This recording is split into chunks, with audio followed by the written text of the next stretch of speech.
In 1914, a tragedy began, the massacre of the First World War. Just before that date, life in Paris, art in Paris was extraordinarily vital, expanding. And what was known by that time as Cubism, a way of making sculpture, a way of making painting, which still related to the world, was incredibly alive and expanding, and a field of possibility. And what this exhibition is about is the survival of that way of making art, even at a time when no more than 100 kilometers from Paris, a tragedy was taking place, a massacre was taking place. These artists, the artists who were left in Paris, mostly not French, because the French who had been making art before 1914 were called up, those artists were in a sense making this way of making art survive, still have life, still be capable of renewal right the way through the 1914-18 war and afterwards, so that it would have a future in a way. And those artists were artists we do mostly remember in a big way. Picasso, of course, who remained in Paris and wasn't, of course, fighting as a Spaniard.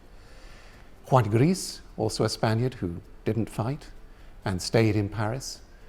The extraordinary Mexican artist Diego Rivera, who developed a kind of great public art in Mexico after the war, but who during the war was in Paris and making Cubist paintings.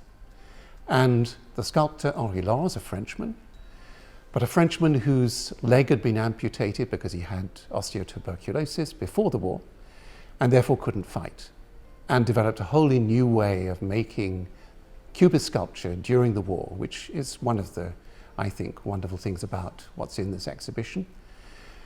And then, who can I remember besides, but of course, Henri Matisse.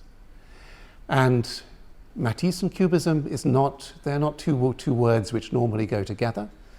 But for many in his suburban house just outside Paris, through the war, he became a kind of center for debate, for discussion about painting, sculpture, which these painters, Laurence, Gris, Diego Rivera, all went and took part in with Matisse.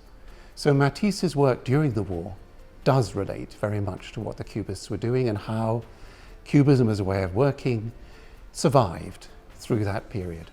So in a sense, what this exhibition is about is the survival of a way of making art, of a way of being alive, if you like, during a time when massacre was what was happening outside of Paris and within hearing of Paris, because the shell fire from the war was something you could hear in Paris.